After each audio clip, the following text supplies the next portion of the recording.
A paz do Senhor, queridos irmãos e irmãs e ouvintes. Hoje quero trazer a vocês um ensino detalhado sobre a Palavra de Deus, a Bíblia Sagrada, em um todo, um ensino teológico, que é a teologia sistemática. Parte 1, que iremos aprender hoje, que é a doutrina da Palavra de Deus. A Palavra de Deus. Quais as diferentes formas da Palavra de Deus? Explicação e base bíblica. Que significa a frase a Palavra de Deus? Aí há uma pergunta. Na verdade, há vários significados que essa frase assume na Bíblia. Vale a pena distinguir claramente esses diferentes sentidos no começo desse estudo. A Palavra de Deus, como pessoa, Jesus Cristo. Às vezes a Bíblia refere-se ao Filho de Deus como a Palavra de Deus. Em Apocalipse, capítulo 19, versículo 13, João vê o Senhor Jesus ressurreto no céu e diz: está vestido com um manto tingido de sangue, e o seu nome é a Palavra de Deus. De modo semelhante, no começo do Evangelho de João lemos: no princípio era a Palavra estava com Deus e a Palavra era Deus. João capítulo 1, versículo 1. É claro que João estava falando aqui do Filho de Deus, porque no versículo 14 diz: a Palavra se tornou-se carne e viveu entre nós. Vimos a sua glória, a glória como do unigênito, vindo da parte do Pai, cheio de graça e de verdade. Este versículo e talvez 1 João capítulo 1, versículo 1, são os únicos casos em que a Bíblia se refere ao Deus Filho como a Palavra, ou a Palavra de Deus. Portanto, esse uso não é comum. Indica, porém, que entre os membros da Trindade é especificamente o Deus Filho, quem em sua pessoa e em suas palavras tem o papel de comunicar o caráter de Deus e de expressar a vontade de Deus para nós. B. A palavra de Deus como comunicação verbal de Deus. Primeiro, os decretos de Deus. Às vezes a palavra de Deus tomam formas de decretos poderosos que causam eventos ou até mesmo trazem coisas à existência. Disse Deus: haja luz, e houve luz. Gênesis capítulo 1, versículo 3. Deus criou ainda o mundo animal, proferindo sua poderosa palavra. Produz a terra seres viventes, conforme a sua espécie, animais domésticos, répteis e animais selváticos, segundo a sua espécie. E assim se fez. Gênesis capítulo 1 e versículo 24.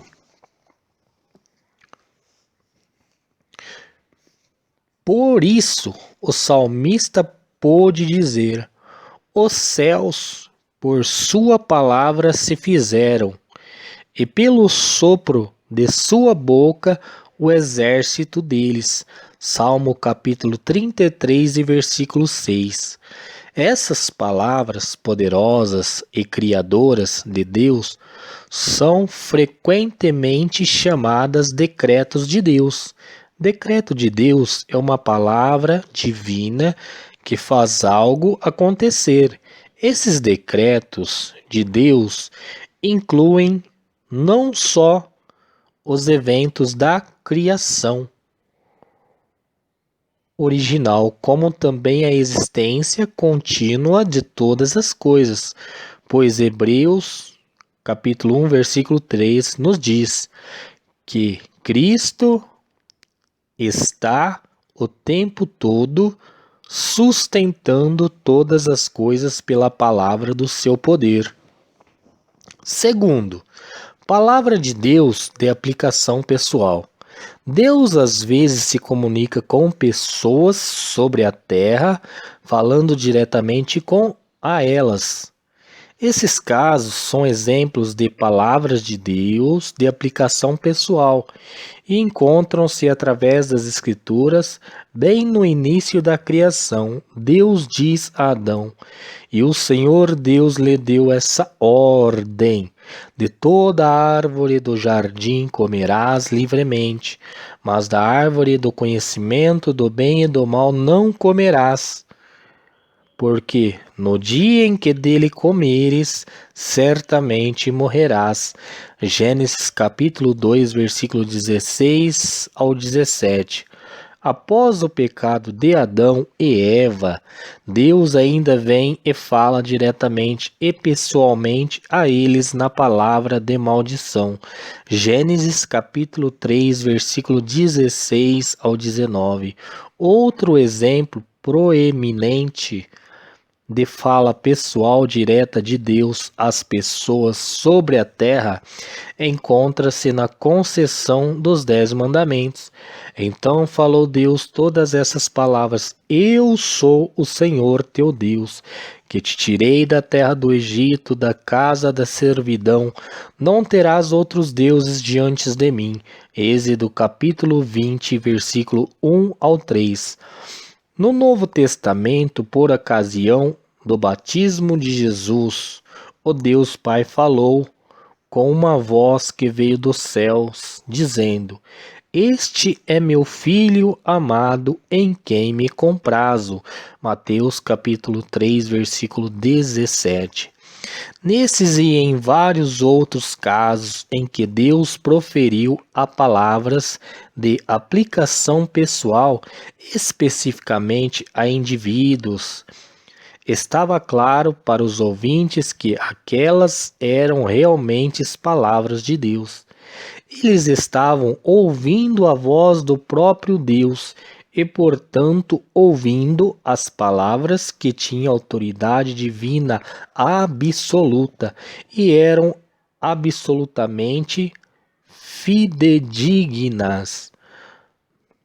Não crer em qualquer uma dessas palavras ou desobedecer a elas significa não crer em Deus ou desobedecer a Ele, portanto, cometer pecado.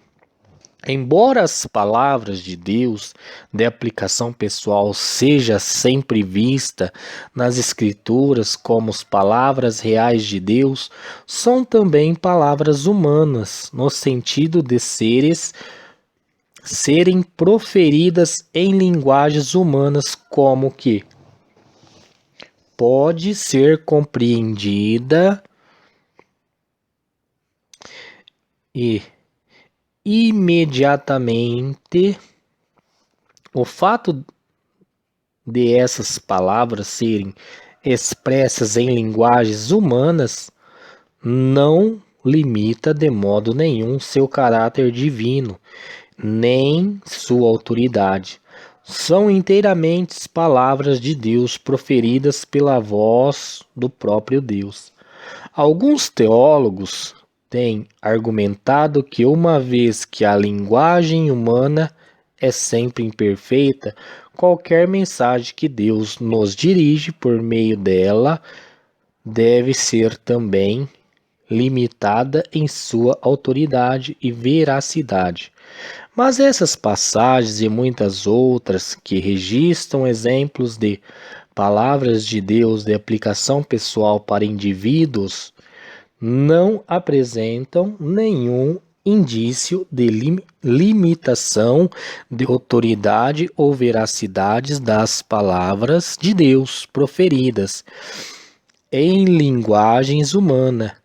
É exatamente o oposto que é verdade, pois as palavras sempre impõem aos ouvintes uma obrigação absoluta de crer nelas e de obedecer plenamente a elas. Não dar crédito ou desobedecer a algumas parte delas significa não dar crédito e desobedecer ao próprio Deus. 3. Palavra de Deus comunicadas por lábios humanos. Com frequência, nas Escrituras, Deus levanta os profetas para falar por meio deles. De novo, é evidente que, embora sejam palavras humanas, faladas em linguagens humanas comum, por seres humanos comum, sua autoridade e veracidade não sofrem nenhuma redução. Ainda são inteiramente palavras de Deus.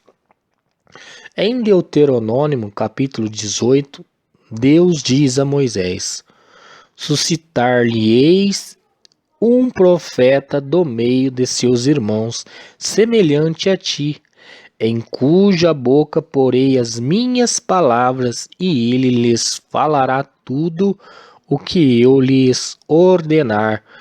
De modo aquele que não ouvir as minhas palavras, que ele falar em meu nome, disso lhe pedirei conta.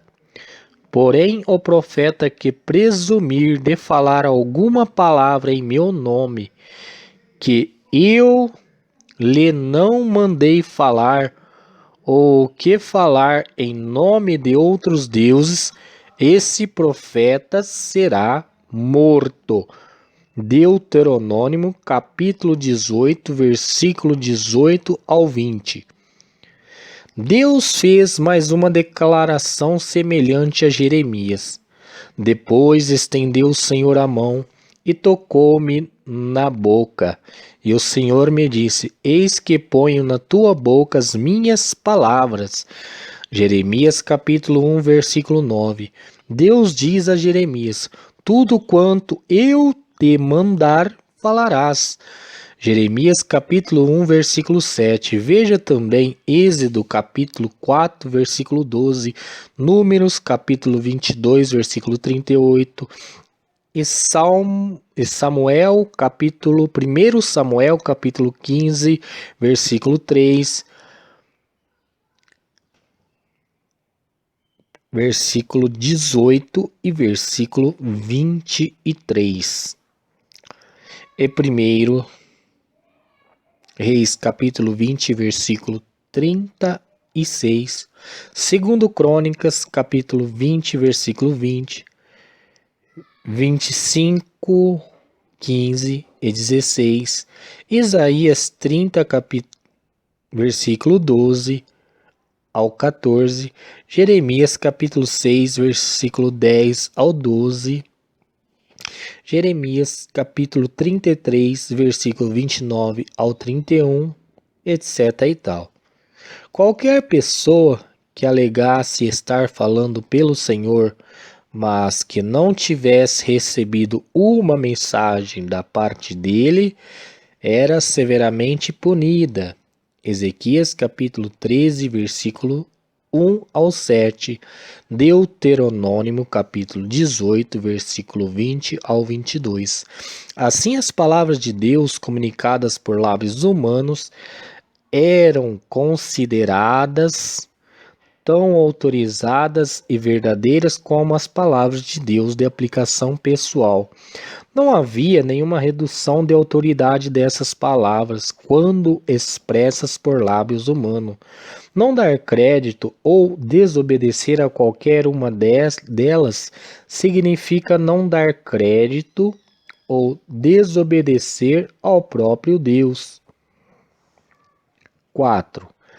Palavras de Deus em forma escrita, a Bíblia. Além das palavras de Deus em formas de decreto, das palavras de Deus de aplicação pessoal, das palavras de Deus comunicadas por lábios humanos, também encontramos nas Escrituras várias situações em que as palavras de Deus são colocadas em forma escrita.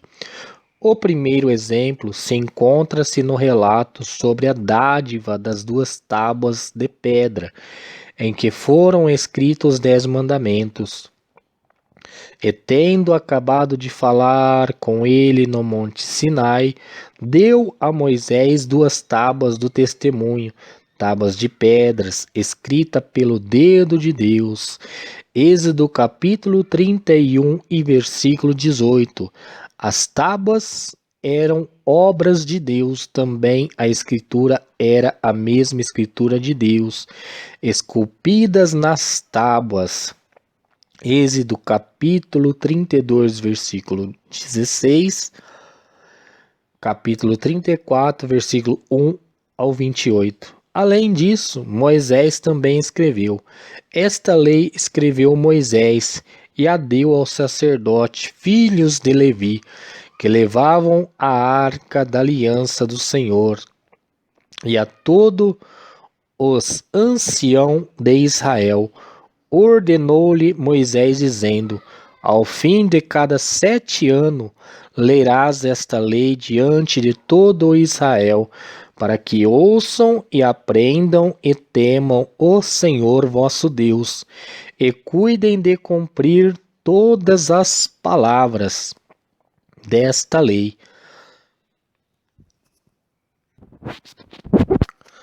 Para que seus filhos que não as souberam ouçam e aprendam a temer o Senhor vosso Deus. Deuteronômio capítulo 31, versículo 9 ao 13. Este livro que Moisés escreveu foi então depositado ao lado da Arca da Aliança. Tendo Moisés acabado de escrever integralmente as palavras desta lei num livro, deu a ordem aos levitas que levavam a arca da aliança do Senhor, dizendo: tomai este livro da lei e aponde-os ao lado da arca da aliança do Senhor vosso Deus, para que ali esteja por testemunha contra ti. Deuteronômio capítulo 31, versículo 24 ao 26. Mais tarde foram feitos acréscimos a este livro das palavras de Deus. Josué escreveu estas palavras no livro da lei de Deus. Josué capítulo 24 e versículo 26. Deus ordenou a Isaías: vai, pois, escreve isso numa tabuinha perante eles. Escreva-o num livro para que fique registrado para os dias vindouros, para sempre, perpetuamente. Isaías capítulo 30, versículo 8. Deus disse também a Jeremias: escreve num livro todas as palavras que eu disse. Jeremias capítulo 30, versículo 2. Jeremias capítulo 36, versículo 2 ao 4. 27, 31, 51, 60. No Novo Testamento, Jesus promete aos seus discípulos que o Espírito Santo os faria lembrar das palavras que ele, Jesus, havia lhes falado. João capítulo 14, versículo 26. Capítulo 16, versículo 12 ao 13. Paulo ousa dizer que as palavras que estava escrevendo aos coríntios eram mandamentos do Senhor. 1 Coríntios capítulo 14 e versículo 17, 2 Pedro capítulo 3 e versículo 2. Mais uma vez, devem-se observar que essas palavras ainda são consideradas palavra do próprio Deus, mesmo que sejam escritas em maior parte por seres humanos e sempre em linguagem humana. Além disso, são absolutamente autorizadas e absolutamente verdadeiras. Desobedecer a elas ou não crer nelas é um sério pecado e atrai o julgamento de Deus. 1 Coríntios capítulo 14, versículo 7. Jeremias capítulo 33, versículo 9 ao 31. Várias vantagens advêm das palavras de Deus em forma escrita. Em primeiro lugar, a preservação muito mais precisa das palavras de Deus para as gerações seguintes. Depender da memória e repetir tradição oral é um método muito menos confiável de preservação dessas palavras através da história do que o seu registro por escrito. Deuteronômio capítulo 31 e versículo 12 e 13.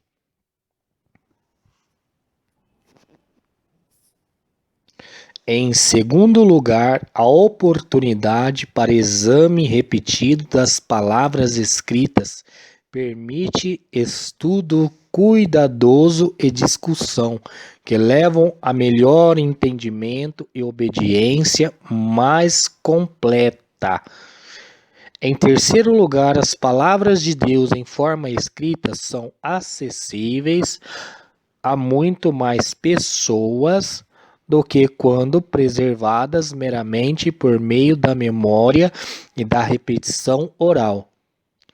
Podem ser examinadas a qualquer momento por qualquer pessoa e o acesso a elas não se limita. Aqueles que as memorizam ou que podem estar presentes quando são recitadas, desta forma a confiabilidade, a eficácia e a sensibilidade da forma em que as palavras de Deus são preservadas acentuam-se grandemente quando elas são escritas.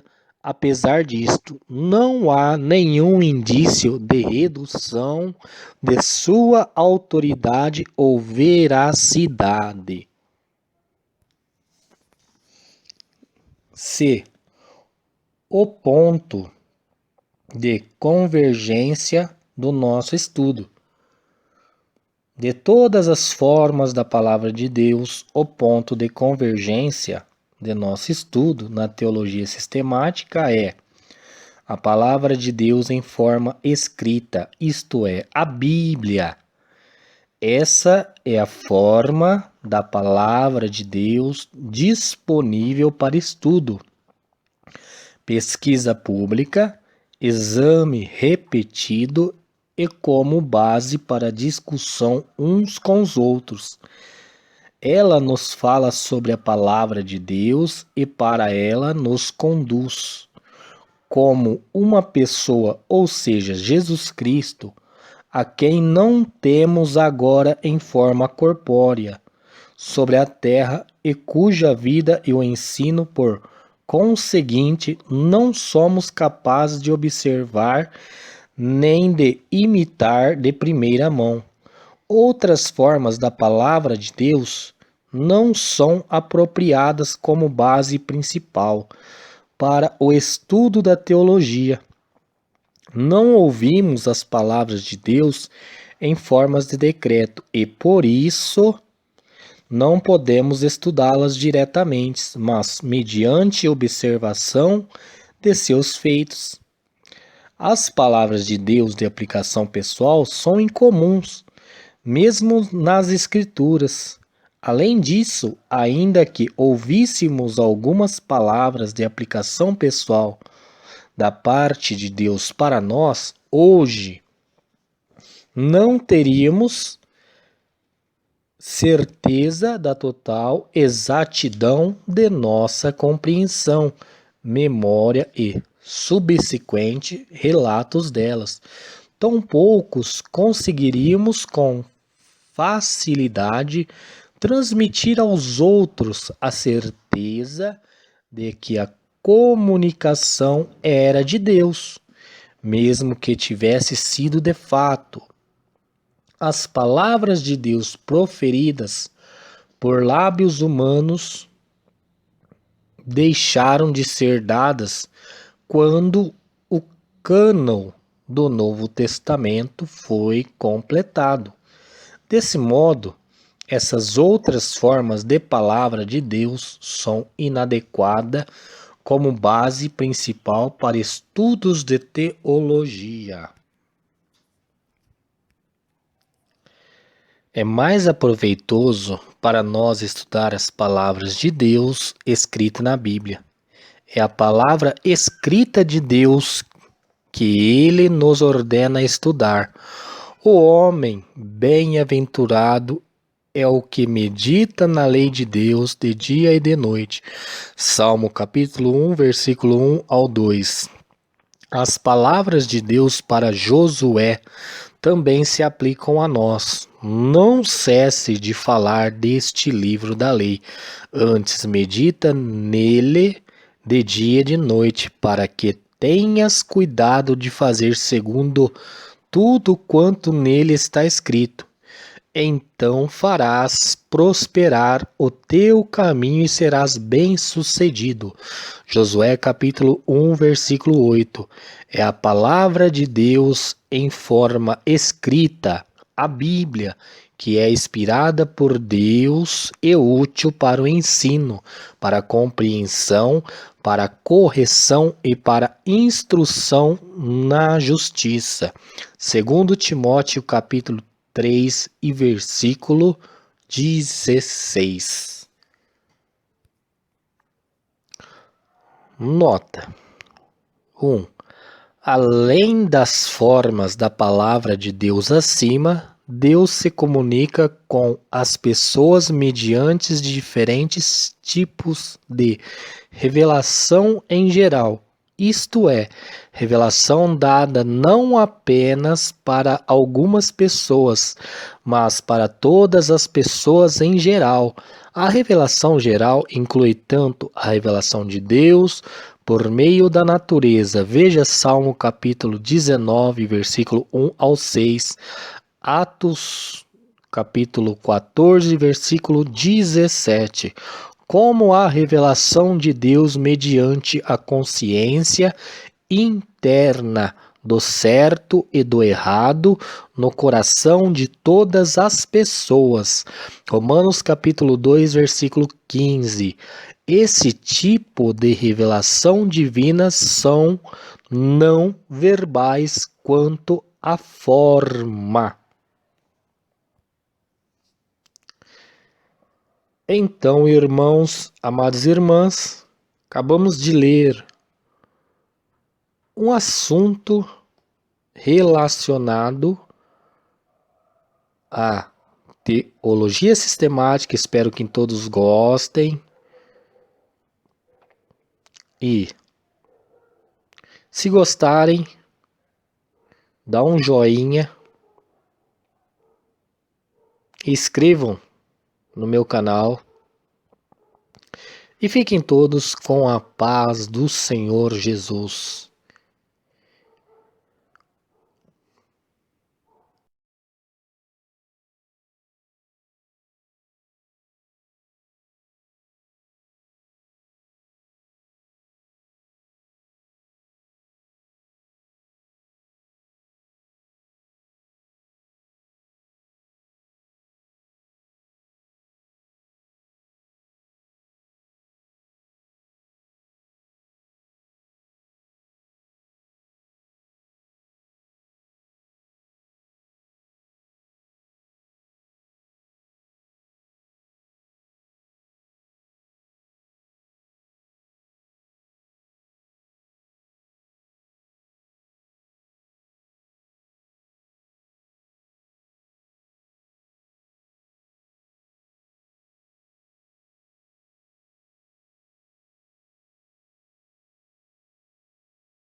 A paz do Senhor, irmãos e irmãs.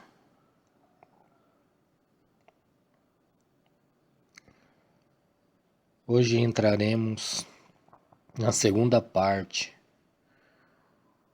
do estudo de teologia sistemática. E o que vamos ver e ouvir agora fala a respeito do cânon das Escrituras. O que faz e o que não faz parte da Bíblia. E nisto temos explicação e base bíblica.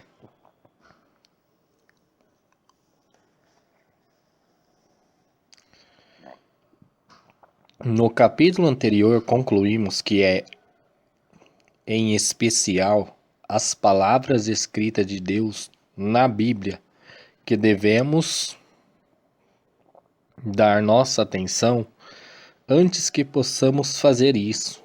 Porém, precisamos saber quais os escritos que pertencem à Bíblia e quais não. Essa é a questão do cânon das Escrituras, que pode ser definido da seguinte maneira. O cânon das Escrituras é a lista de todos os livros que pertencem à Bíblia. Não devemos subestimar a importância dessa questão. As palavras das Escrituras são as palavras pelas quais nutrimos nossa vida espiritual. Portanto, podemos reafirmar o comentário de Moisés ao povo de Israel a respeito da lei de Deus. Porque esta palavra não é para vós outros coisas vã, antes é a vossa vida, e por esta mesma palavra prolongareis os dias na terra a qual passando o Jordão ides para possuir. Deuteronômio capítulo 32, versículo 47. Aumentar ou diminuir as palavras de Deus impedirá o seu povo de obedecer-lhe plenamente, pois as ordens retiradas não seriam conhecidas pelo povo, e as palavras acrescentadas poderiam exigir das pessoas coisas que Deus não ordenou. Por isso, Moisés advertiu o povo de Israel: nada acrescentareis à palavra que vos mando, nem diminuireis dela, para que guardeis os mandamentos do Senhor vosso Deus, que eu vos mando. Deuteronômio capítulo 4 e versículo 2. A determinação precisa da extensão do cânon das Escrituras é, portanto, de extrema importância para que possamos confiar em Deus e obedecer a Ele de modo absoluto. Precisamos de uma coleção de palavras sobre as quais temos certeza serem as palavras do próprio Deus para nós. Se houver qualquer seções das Escrituras sobre as quais temos dúvida, se são ou não palavras de Deus, não vamos aceitar que tenham autoridade divina absoluta, nem confiar nelas na mesma medida em que confiamos no próprio Deus. O cânon do Antigo Testamento. Onde surgiu a ideia do cânon? A ideia de que o povo de Deus deve preservar uma coleção de palavras escritas de Deus. A própria Bíblia dá testemunho do desenvolvimento histórico do cânon. A coleção mais antiga das palavras de Deus era os 10 Mandamentos. Os 10 Mandamentos, portanto, constituem o início do cânon bíblico. O próprio Deus escreveu sobre 2 tábuas de pedra as palavras que ele ordenou ao seu povo. E tendo acabado de falar com ele no monte Sinai, deu a Moisés as 2 tábuas do testemunho, tábuas de pedras, escritas pelo dedo de Deus. Êxodo capítulo 31, versículo 18. Lemos novamente: as tábuas eram obras de Deus, também a escritura era a mesma escritura de Deus, esculpidas na tábua. Êxodo capítulo 32, versículo 16, Deuteronômio capítulo 4, versículo 13, do 10 ao 4. As 2 tábuas foram depositadas na Arca da Aliança, Deuteronômio capítulo 10 e versículo 5, e constituíam os termos do pacto entre Deus e seu povo. Essa coleção de palavras de Deus, dotadas de autoridades absolutas, aumentou ao longo da história de Israel. O próprio Moisés acrescentou palavras para que fossem depositadas ao lado da Arca da Aliança. Deuteronômio capítulo 31, versículo 24 ao 26. A referência imediata, aparentemente, é ao livro de Deuteronômio, mas outras referências ao trabalho da escrita de Moisés indicam que os primeiros 4 livros do Antigo Testamento também foram escritos por ele. Veja Êxodo, capítulo 17, versículo 14, 24, capítulo 4, 34, versículo 27, Números, capítulo 33, versículo 2, Deuteronômio, capítulo 31 e versículo 22. Após a morte de Moisés, Josué também ampliou a coleção das palavras escritas de Deus. Josué escreveu estas palavras no livro da lei de Deus. Josué capítulo 24 e versículo 26. Isso é particularmente inesperado, tendo em vista a ordem de não acrescentar e nem subtrair nada às palavras que Deus deu ao povo por intermédio de Moisés. Nada acrescentareis à palavra que vos mando, nem diminuireis dela. Deuteronômio capítulo 4 e versículo 2. Para ter desobedecido a uma ordem tão específica, Josué deve ter sido convencido de que não estava, por conta própria, aumentando as palavras escritas de Deus, mas que o próprio Deus tinha autorizado esse acréscimo. Mais tarde, outros em Israel, em geral daqueles que exerciam o ofício de profeta, acrescentaram palavras da parte de Deus. Declarou Samuel ao povo o direito do reino, escreveu num livro e pôs perante o Senhor. Então despediu Samuel todo o povo, cada um para sua casa. 1 Samuel capítulo 10 e versículo 25. Os atos, pois, do rei Davi, tantos os primeiros como os últimos, eis que estão escritos nas crônicas, registrado por Samuel, o vidente, nas crônicas do profeta Natã e nas crônicas de Gade, o vidente. 1 Crônicas, capítulo 29, versículo 29. Quanto ao mais atos de Josafá, tanto os primeiros como os últimos, eis que estão escritos nas crônicas registradas por Jeú, filho de Anani, que as inseriu na história dos reis de Israel. 2 Crônicas, capítulo 20, versículo 34. 1 Reis, capítulo 16, versículo 7. Em que Jeú, o filho de Anani, é chamado profeta. Quanto ao mais atos de Uzias, tanto os primeiros como os últimos, o profeta Isaías, filho de Amós, o escreveu.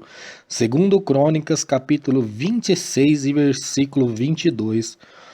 Quanto aos mais atos de Ezequias e as suas obras de misericórdia, eis que estão escritos na visão do profeta Isaías, filho de Amós, e no livro da história dos reis de Judá e de Israel.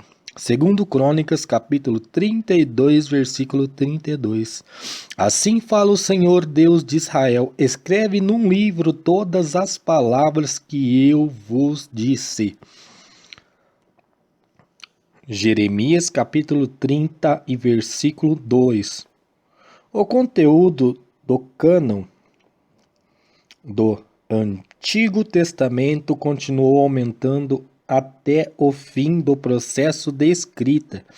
Se datarmos Ageu de 520 anos antes de Cristo, Zacarias de 520 a 518 anos antes de Cristo, talvez com material acrescentado depois de 480 anos antes de Cristo, e Malaquias por volta de 435 anos antes de Cristo, teremos ideias das datas aproximadas dos últimos profetas do Antigo Testamento, coincidindo grosso modo com esse período estão os últimos livros da história do Antigo Testamento: Esdras, Neemias, Ester. Esdras foi para Jerusalém em 458 anos antes de Cristo. E Neemias esteve também ali em 445 a 433 anos antes de Cristo.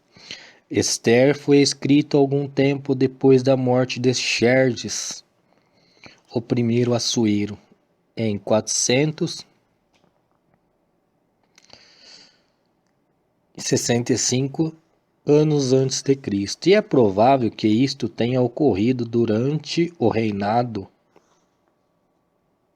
de Artaxerxes, 464 a 423 anos antes de Cristo. Depois de aproximadamente 435 anos antes de Cristo, não houve mais acréscimo ao cânon do Antigo Testamento. A história do povo judeu foi registrada em outros escritos, tais como os livros de Macabeus, mas eles não foram considerados dignos de inclusão na coleção das palavras de Deus, que vinha dos anos anteriores.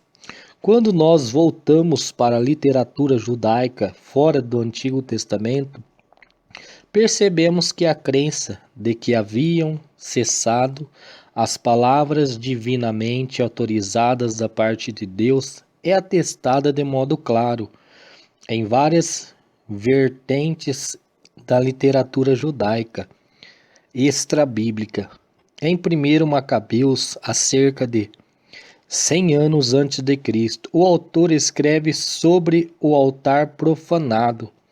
Demoliram-nos, pois, e depuseram as pedras sobre o monte da morada, em lugar conveniente, à espera de que viesse algum profeta e se pronunciasse a esse respeito. 1 Macabeus capítulo 4, versículo 45 e 46. Aparentemente, eles não são conhecidos ninguém que poderia falar com a autoridade de Deus como os profetas do Antigo Testamento haviam feito. A lembrança de um profeta credenciado no meio do povo pertencia ao passado distante. pois o autor podia falar de um grande sofrimento, qual não tinha havido desde o dia em que não mais aparecerá um profeta no meio deles. 1 Macabeus, capítulo 9 e versículo 27. Josefo, nascido em 37 ou 38 depois de Cristo, explicou: desde Artaxerxes até os nossos dias, foi escrita uma história completa, mas não foi julgada digna de crédito igual ao dos livros mais antigos, devido à falta de sucessão exata dos profetas. Essa declaração do maior historiador judeu do primeiro século cristão mostra que ele conhecia os escritos que agora fazem parte dos apócrifos, mas que ele e muitos dos seus contemporâneos não os consideravam dignos de crédito igual ao das obras agora conhecidas por nós como Escrituras do Antigo Testamento, segundo o ponto de vista de Josefo. Nenhuma palavra de Deus foi acrescentada às Escrituras após a cerca de 435 anos antes de Cristo. A literatura rabínica reflete convicção semelhante em sua frequente declaração de que o Espírito Santo, em sua função de inspirador de profecias, havia se afastado de Israel após a morte dos últimos profetas, Ageu, Zacarias e Malaquias. O Espírito Santo se afastou de Israel, mas eles ainda se beneficiavam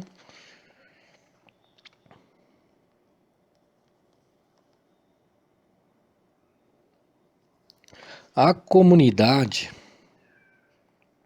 a seita judaica que nos legou os manuscritos do Mar Morto também esperava um profeta cujas palavras teria autoridade para substituir qualquer regulamento existente. E outras declarações semelhantes são encontradas em outros trechos da literatura judaica antiga.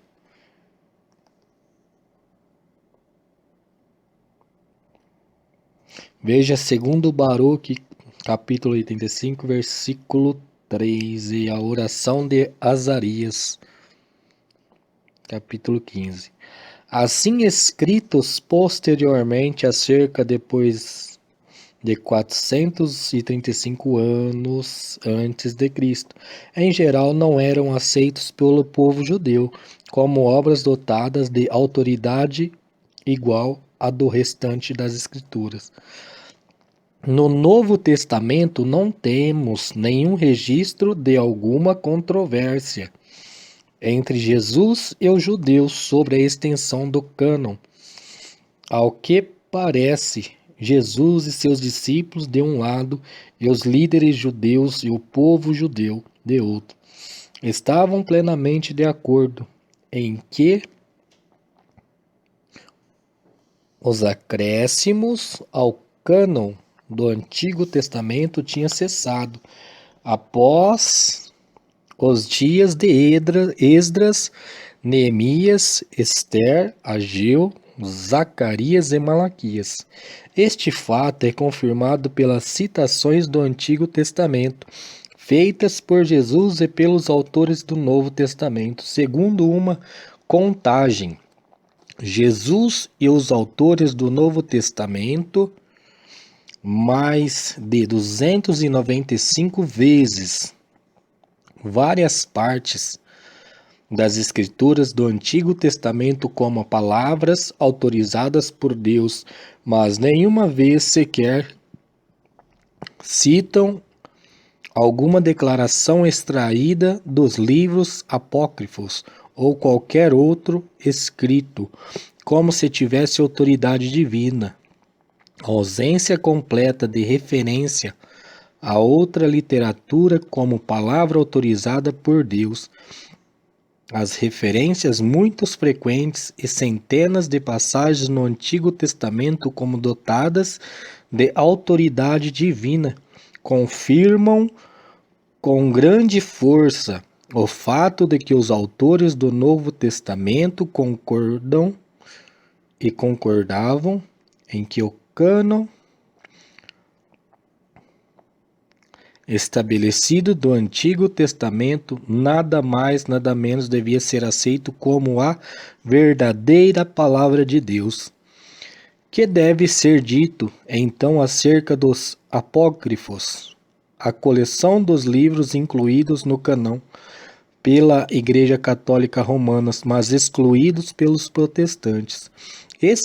Esses livros nunca foram aceitos como escrituras pelos judeus, mas ao longo da história inicial da Igreja, as opiniões se dividiam sobre se eles deviam ou não fazer parte das Escrituras. Na realidade, a evidência cristã mais antiga coloca-se de modo decisivo contra a visão dos apócrifos como escrituras, mas o uso desses livros foi se difundindo gradualmente em algumas partes da Igreja até o tempo da Reforma. O fato de que esses livros foram incluídos por Jerônimo ou a sua tradução da Bíblia, a Vulgata Latina, completada em 404 anos depois de Cristo, serviu de apoio à sua aceitação, embora o próprio Jerônimo tenha dito que eles não eram livros do cânon, mas apenas livros da Igreja, úteis e aproveitosos para os crentes. O amplo uso da Vulgata Latina nos séculos subsequentes assegurou contínuo acesso a eles, mas o fato de que esses livros não tinham nenhum original hebraico, a exclusão deles do cânon judaico, bem como a ausência de citação deles no Novo Testamento, levaram muitos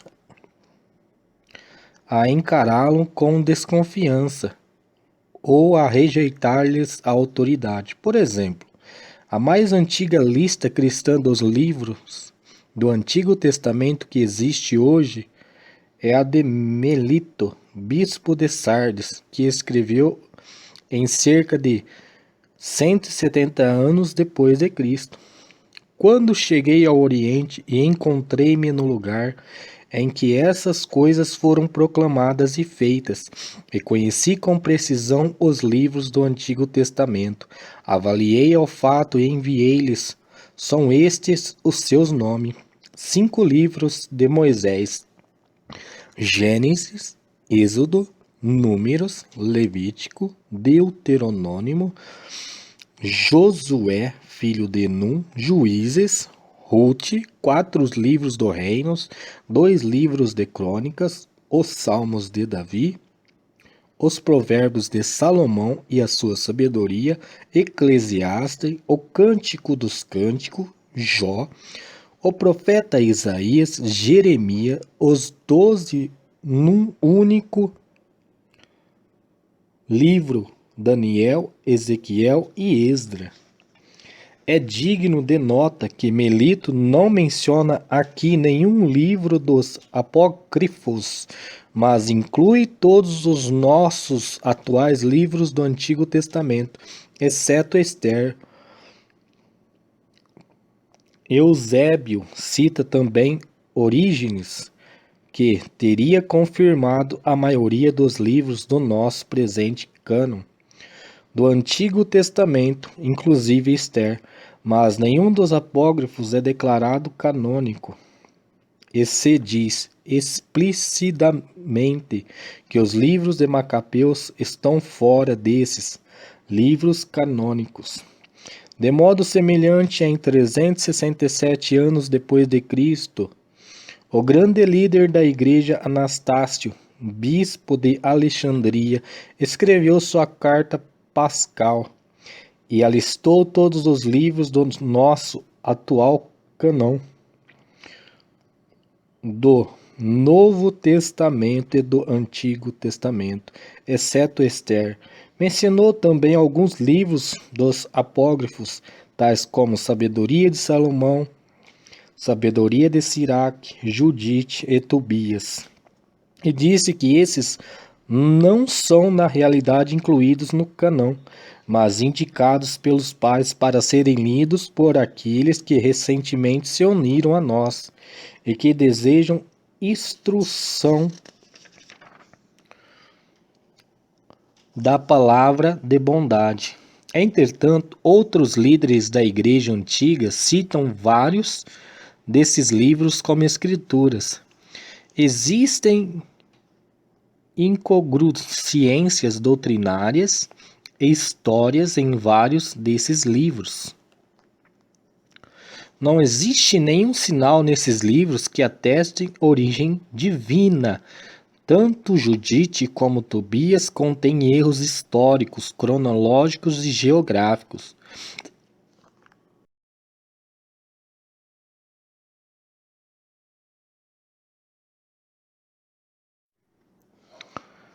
Não existe nenhum sinal nesses livros que ateste origem divina. Tanto Judite como Tobias contêm erros históricos, cronológicos e geográficos. Os livros justificam a falsidade e a fraude e faz com que a salvação dependa de obras meritóricas.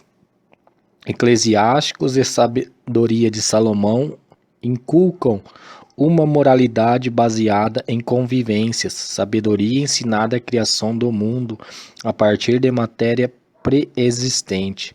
Eclesiástico ensina que dar esmola propicia expiação pelos pecados. Em Baruque se diz que Deus ouve as orações dos mortos. E em 1 Macabeus há erros históricos e geográficos. Não foi senão em 1546, no Concílio de Trento, que a Igreja Católica Romana declarou oficialmente que os apócrifos fazem parte do cânon, como exceção de 1 e 2, livro de Esdra e da oração de Manassés. É significativo que o Concílio de Trento foi a resposta da Igreja Católica Romana aos ensinos de Martinho Lutero e da Reforma Protestante, que se espalhavam rapidamente, e os livros apócrifos contêm apoio para o ensino católico de oração pelos mortos e de justificação pela fé com obras, não pela fé somente, ao declarar que os apócrifos são parte do cânon.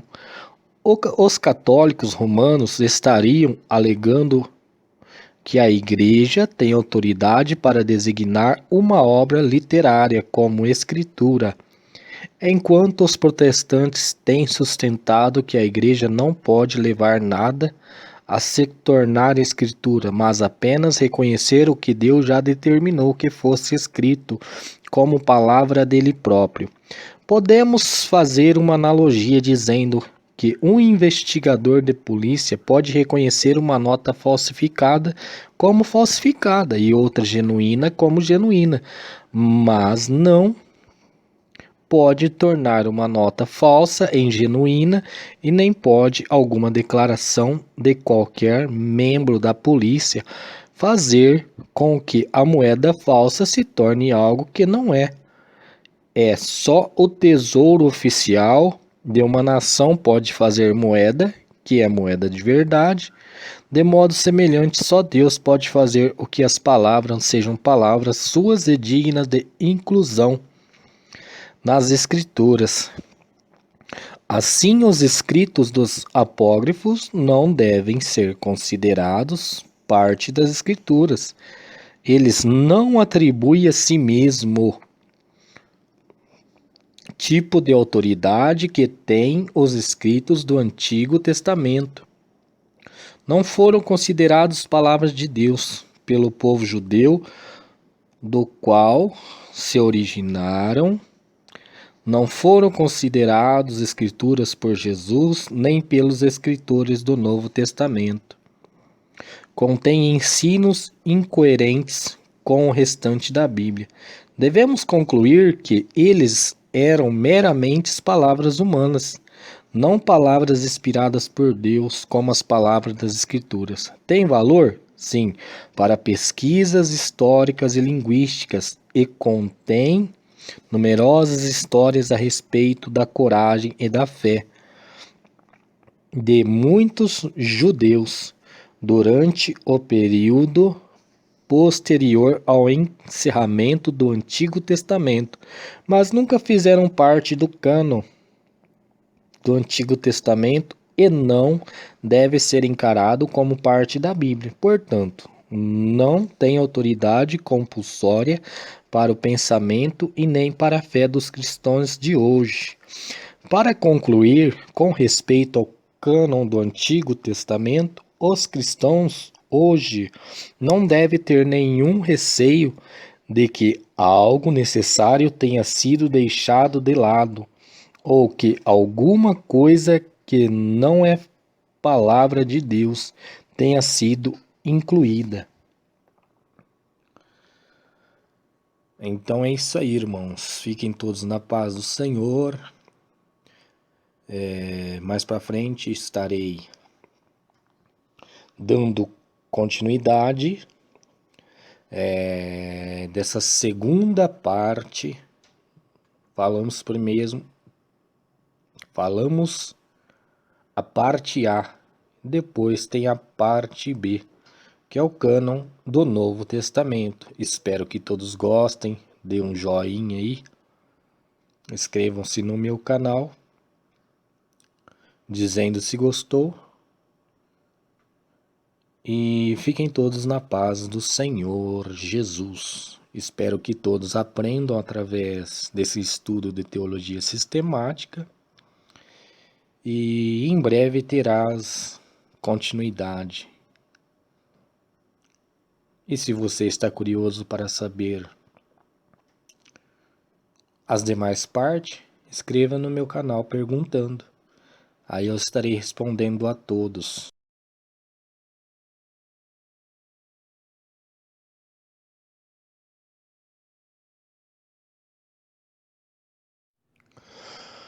A paz do Senhor, queridos irmãos e irmãs. Hoje nós entraremos com mais um estudo teológico da teologia sistemática.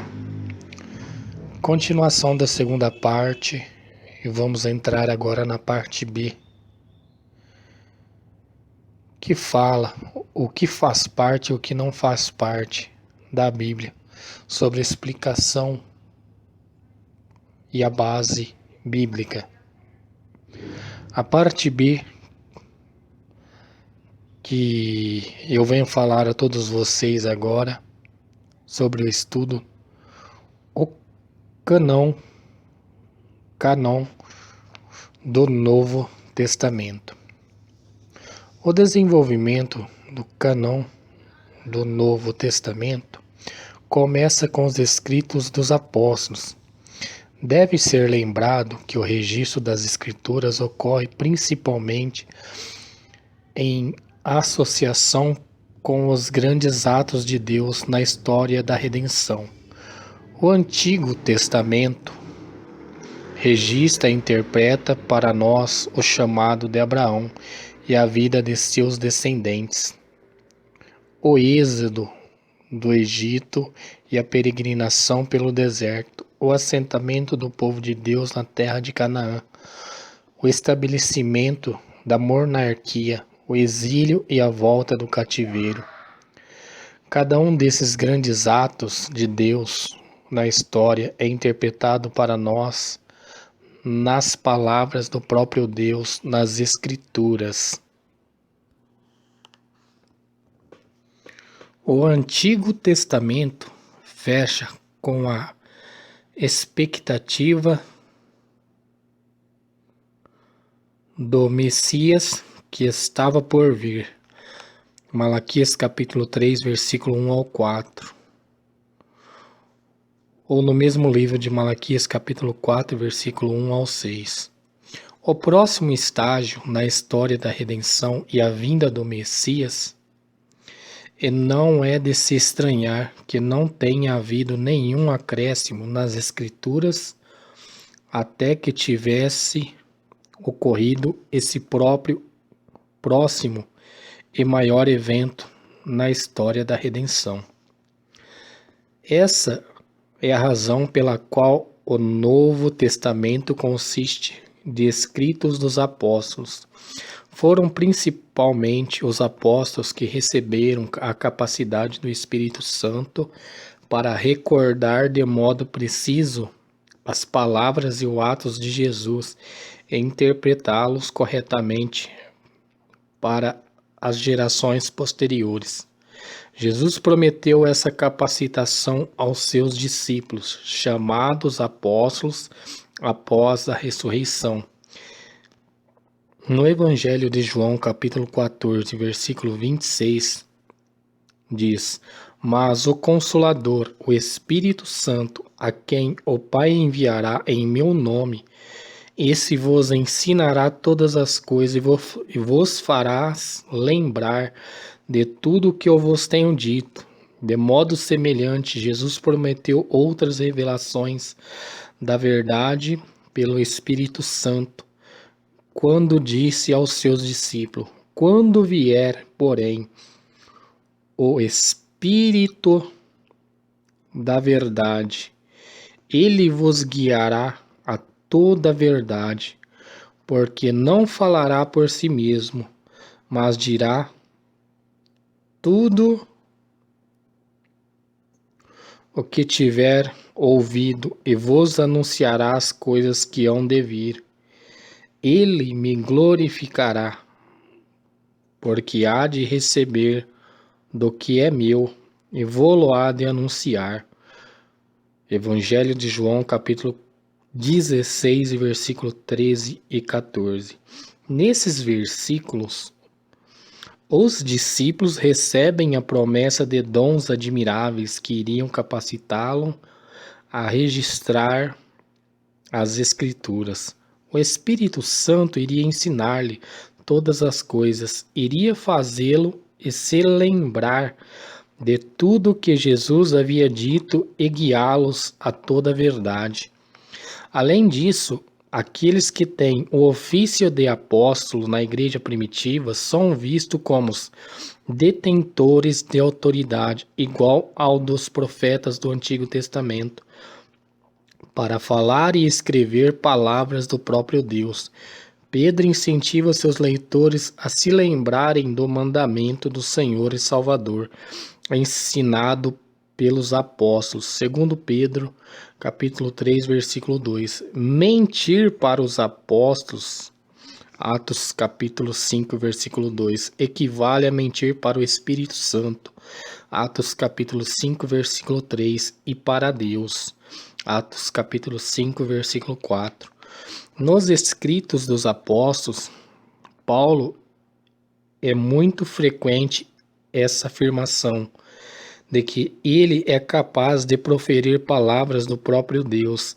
Ele alega não só que o Espírito Santo havia lhe revelado o que nem os olhos viram, nem ouvido ouviram, e nem jamais penetrou em coração humano. 1 Coríntios capítulo 2, versículo 9.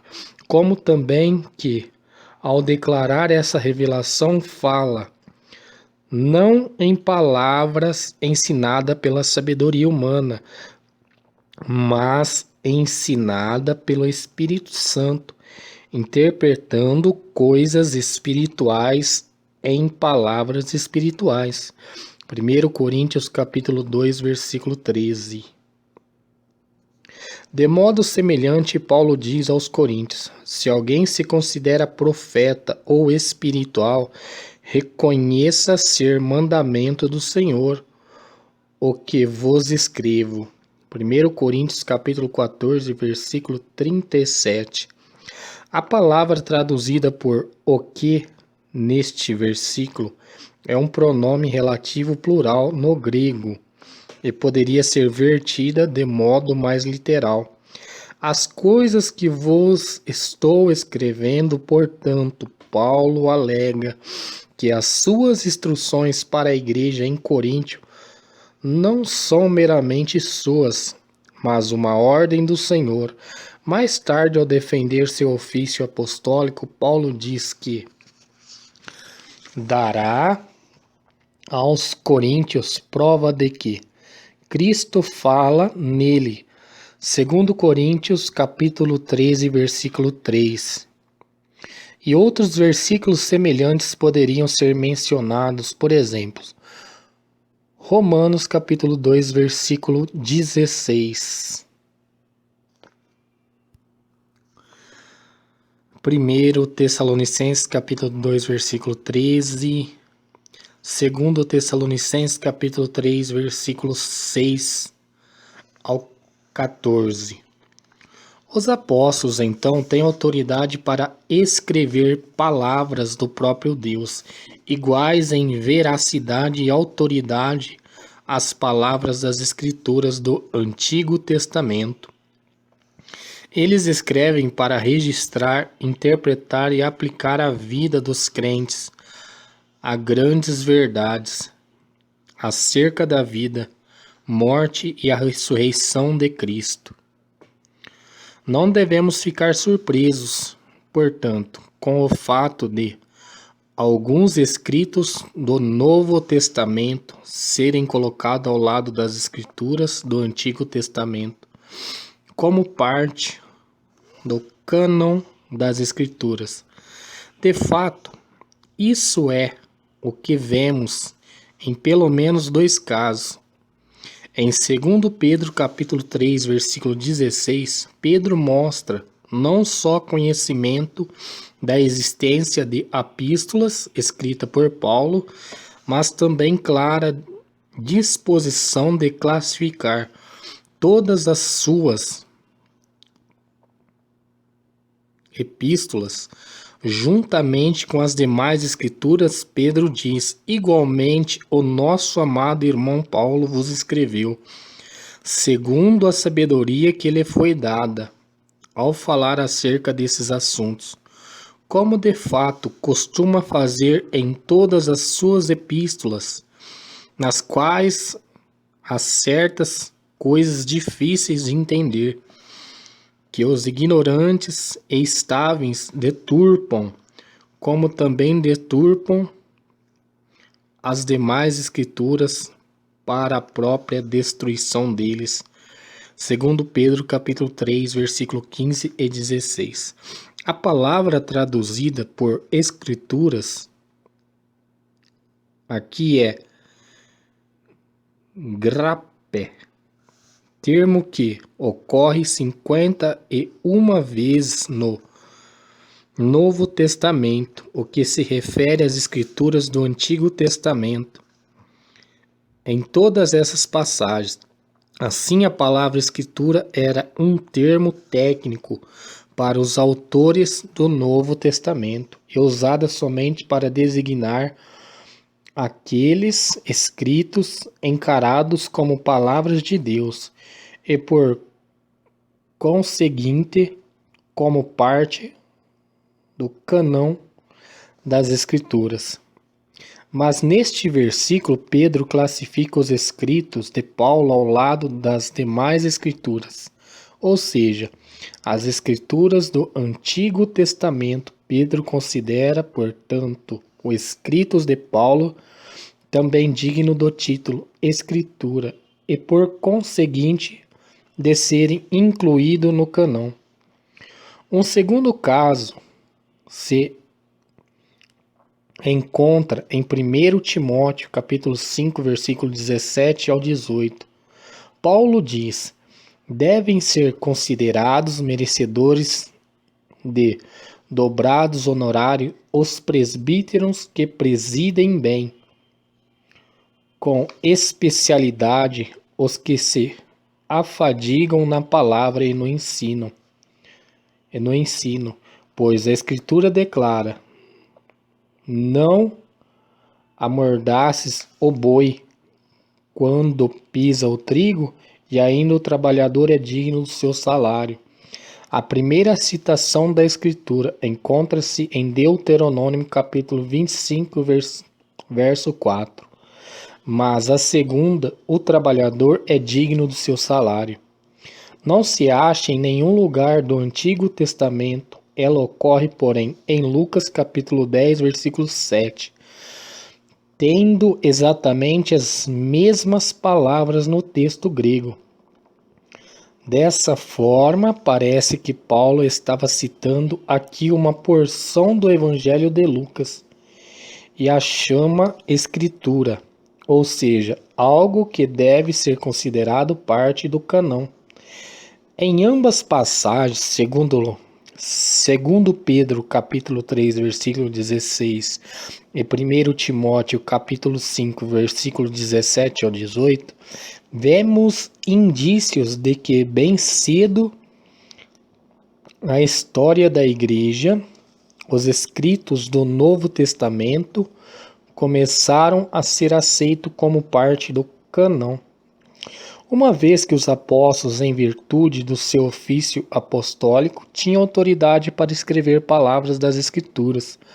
Seus ensinos autênticos ministrados por escritos eram aceitos pela igreja primitiva como parte do cânon das Escrituras. Se aceitarmos os argumentos favoráveis ao ponto de vista tradicional da autoria dos escribos e escritos neotestamentários, então a maior parte do Novo Testamento pertence ao cânon por causa da autoria direta dos apóstolos. Isso incluiria Mateus, João, Romanos e Filemão. Todas as epístolas paulinas, Tiago, 1º e 2º Pedro, 1º e 2º, 3º João e Apocalipse. Isso deixaria de fora 5 livros, Marcos, Lucas, Atos, Hebreus e Judas, que não foram escritos por apóstolos. São escassos os detalhes do processo histórico pelo qual esses livros vieram a ser vistos pela igreja primitiva como parte das Escrituras. Mas Marcos e Lucas e Atos foram reconhecidos por todos bem cedo, provavelmente por causa da associação muito próxima de Marcos com Pedro e de Lucas. O autor de Lucas, Atos, como o apóstolo Paulo, de modo semelhante, parece que Judas foi aceito em virtude da relação do autor com Tiago. Veja o capítulo 1 do livro de Judas. É pelo fato de ele ser irmão de Jesus. Muitos na igreja exigiram a aceitação de Hebreus como canônico com base à suposta autoria paulina. Porém, desde tempos bem antigos, houve outros que rejeitaram a autoria paulina em favor de uma ou outra de várias sugestões. Orígenes, que morreu por volta de 254 anos depois de Cristo, menciona várias teorias de autoria e inclui: mas quem de fato escreveu a epístola, só Deus sabe. Portanto, a aceitação de Hebreus como canônico não se deveu inteiramente à crença na autoria paulina, antes a qualidade intrínseca do livro devem ter por si convencido finalmente os leitores antigos, assim como continuam convencendo os crentes de hoje, de que não importa quem tenha sido o autor humano, seu autor último só pode ter sido o próprio Deus. A glória majestosa de Cristo resplandece das páginas das cartas aos Hebreus de modo tão brilhante que nenhum crente que a leia com sinceridade deve jamais questionar seu lugar no cânon. Isso nos leva para o centro da questão da canonicidade. Para um livro pertencer ao cânon, é absolutamente necessário que ele tenha autoridade divina. Se as palavras do livro são palavras de Deus, embora de autores humanos, e se a igreja primitiva, sob a direção dos apóstolos, preservou o livro como parte das escrituras, então o livro pertence ao cânon. Mas se as palavras do livro não são palavras de Deus, ele não pertence ao cânon. A questão da autoria de um apóstolo é importante porque foi principalmente aos apóstolos que Cristo deu a capacidade de escrever palavras com autoridade divina absoluta. Se for provado que um escrito foi produzido por um apóstolo, então sua autoridade divina absoluta se estabelece automaticamente. Desta forma, a igreja primitiva aceitou de imediato como parte do cânon o ensino escritos dos apóstolos que estes desejaram preservar como escrituras.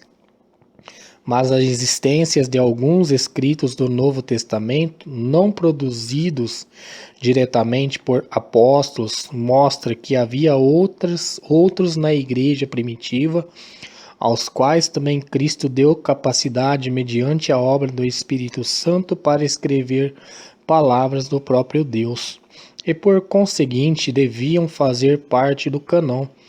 Nesses casos, a igreja primitiva tinha a tarefa de reconhecer os escritos que se caracterizavam como verdadeiras palavras de Deus, embora de autores humanos. Para alguns livros, no mínimo Marcos, Lucas e Atos e talvez Hebreus e Judas, também a igreja tinha, pelo menos em algumas áreas, o testemunho pessoal de alguns apóstolos vivos para confirmar a autoridade divina absoluta desses livros. Por exemplo, Paulo teria confirmado a autoridade e autenticidade de Lucas e Atos, e Pedro a de Marcos, que continha o evangelho que ele mesmo pregava. Em outros casos, em algumas áreas geográficas, a igreja simplesmente tinha de decidir se reconhecia a voz do próprio Deus, expressa nas palavras desses escritos. Nesse caso, as palavras deste livro teriam sido autocorroborantes, ou seja, as palavras teriam dado testemunho da sua própria autoria divina. Enquanto os cristãos a liam, parece ter sido esse o caso de Hebreus. Não deve nos surpreender o fato de que a igreja primitiva tenha sido capaz de reconhecer Hebreus e outros escritos não registrados por apóstolos como verdadeiras palavras de Deus. Não disse Jesus: as minhas ovelhas ouvem a minha voz. João capítulo 10, versículo 27. Logo, não se deve pensar que é impossível ou improvável que a igreja primitiva tenha sido capaz de usar uma combinação de fatores tais como endosso apostólico, coerência com o restante das escrituras e a percepção de um escrito como inspirado por Deus pela esmagadora maioria de crentes para decidir um escrito era fato de palavra de Deus, embora de autor humano, e portanto digno de ser incluído no cânon. Tampouco devem-se pensar que é improvável que a Igreja fosse capaz de usar esse processo por um período de tempo. À medida que os escritos eram postos em circulação pelas várias partes da Igreja Antiga e por fim chegar a uma decisão absolutamente correta, sem excluir nenhum escrito que era de fato inspirado por Deus e sem incluir nenhum que não o fosse. Em 367 anos depois de Cristo, a 39ª carta pascual de Anastácio continha uma lista exata dos 27 livros do Novo Testamento que temos hoje. Era a lista de livros aceitos pelas igrejas na parte oriental do mundo mediterrâneo. 38 anos mais tarde, em 397 anos depois de Cristo, o Concílio de Cartago, representando as igrejas na parte ocidental do mundo mediterrâneo, concordou com as igrejas orientais quanto à mesma lista. Essas são as mais antigas listas definitivas do nosso cânon de hoje. Devemos esperar que algum outro escrito seja acrescentado ao cânon. A frase de abertura em Hebreus coloca essa questão na perspectiva histórica apropriada, a perspectiva da história da redenção. Havendo Deus outrora falado muitas vezes e de muitas maneiras aos pais pelos profetas, neste último dia nos falou pelo Filho, a quem constituiu herdeiro de todas as coisas, pelo qual também fez o universo. Hebreus capítulo 1, versículo 1 e 2. O contraste entre a manifestação verbal de outrora por meio dos profetas e da manifestação verbal nestes últimos dias dá a entender que a comunicação de Deus a nós por seu Filho é o ponto culminante de sua mensagem à humanidade e a sua revelação maior e final aos homens neste período da história redentora. A grandeza excepcional da revelação que vem por meio do Filho, muito superior a qualquer revelação na antiga aliança, é enfatizada vez após vez ao longo dos capítulos 1 e 2 de Hebreus. Todos esses fatos indicam que existe um ponto final na revelação de Deus em Cristo e que, uma vez completada essa revelação, nada mais deve ser esperado. Mas onde aprendemos acerca dessa revelação por intermédio de Cristo? Os escritos do Novo Testamento contêm a interpretação definitiva, autorizada e suficiente da obra redentora de Cristo. Os apóstolos e seus companheiros chegados relataram as palavras e aos atos de Cristo e os interpretaram com autoridade divina absoluta. Por conseguinte, uma vez que os escritos dos apóstolos do Novo Testamento e os seus companheiros próximos estão completos, temos em forma escrita o registro final de tudo o que Deus deseja que saibamos acerca da vida, da morte e ressurreição de Cristo e seu significado para a vida dos crentes de todos os tempos. Visto que esta é a maior revelação de Deus para a humanidade, nada mais deve ser esperado, pois ela está completa. Dessa forma, Hebreus capítulo 1, versículo 1 e 2 mostra-nos porque nenhum outro escrito pode ser acrescentado à Bíblia após o tempo do Novo Testamento. O cânon está fechado agora.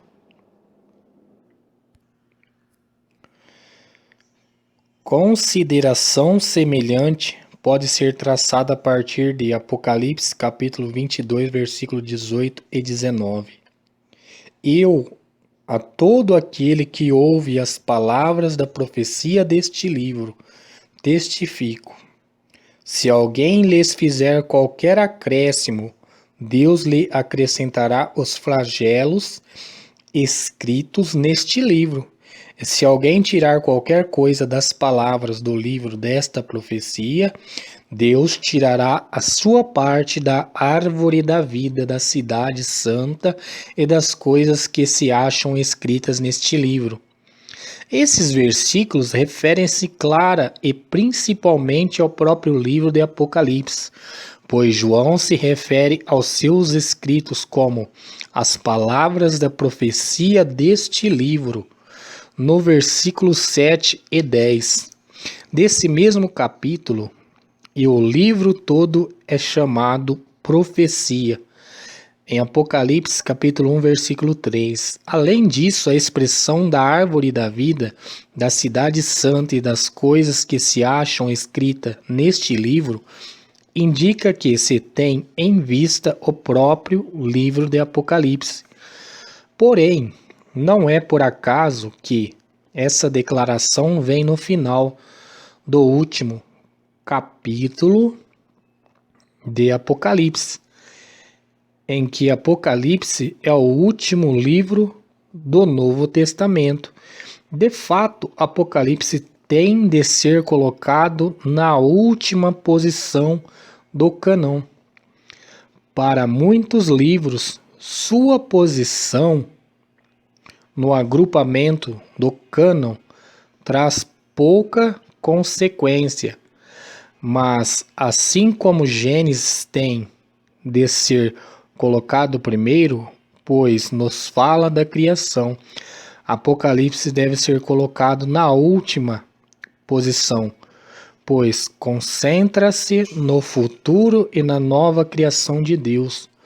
Os eventos descritos em Apocalipse são historicamente posteriores aos eventos descritos no restante do Novo Testamento e exigem que Apocalipse seja colocado no lugar em que se encontra. Assim, não é impróprio entender que essa advertência excepcionalmente forte no final de Apocalipse se aplica de modo secundário à totalidade das Escrituras. Colocada aqui, onde deve ser colocada a advertência, constitui uma conclusão própria para todo o cânon das Escrituras, juntamente com Hebreus capítulo 1, versículo 1 e 2, e a perspectiva da história da redenção implícita nesses versículos. Essa aplicação mais ampla de Apocalipse capítulo 22, versículo 18 e 19, também nos indica que não devemos esperar que algum escrito, além do que já temos, seja acrescentado. Como sabemos então que temos os livros certos no cânon das Escrituras que possuímos? A pergunta pode ser respondida de duas maneiras diferentes. Primeiro, se estamos perguntando em que devemos basear nossa confiança, a resposta última é que nossa confiança deve ser baseada na fidelidade de Deus. Sabemos que Deus ama o seu povo e é de suma importância que o povo de Deus tenha as palavras dele próprio, pois elas são nossa vida. Deuteronômio capítulo 32, versículo 47, Mateus capítulo 4, versículo 4. Elas nos são mais preciosas e importantes que qualquer outra coisa neste mundo. Sabemos também que Deus, nosso Pai, controla toda a história E ele não é o tipo de pai que nos engane, ou fale conosco, ou esconda de nós algo de que precisamos de maneira absoluta. A severidade das punições que, segundo Apocalipse capítulo 22, versículos 18 e 19, vem sobre os que acrescentam algumas coisas às palavras de Deus ou tiram algo delas, também confirma que é importante o povo de Deus ter o canão certo. Não há punições maiores que essas, pois são castigos de julgamento eterno. Isso mostra que o próprio Deus atribui supremo valor ao fato de termos uma coleção certa de escritos inspirados por Deus. Nada mais, nada menos.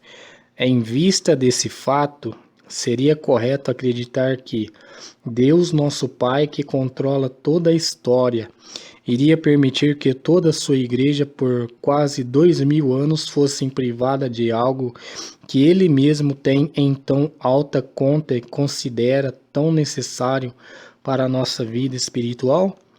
Portanto, a preservação e a organização correta do cânon das Escrituras devem, em última análise, ser encaradas pelos crentes não como parte da história da Igreja posterior aos grandes atos centrais da obra redentora de Deus a favor do seu povo, mas como parte integrante da história, da própria história da redenção. Assim como Deus agiu na criação, no chamado do seu povo Israel, na vida, morte e ressurreição de Cristo e na obra da redenção. Iniciais dos apóstolos. Assim também ele agiu na preservação e na reunião dos livros das Escrituras para o bem de seu povo para todo o período da Igreja. Em última análise, portanto, baseamos na fidelidade de Deus a nossa confiança em que o nosso presente cânon é correto. Em segundo lugar, podem-se responder de maneira um tanto diferente a pergunta sobre como sabemos que temos os livros certos. Poderíamos focalizar o processo pelo qual fomos convencidos de que os livros que temos agora no cânon são os certos.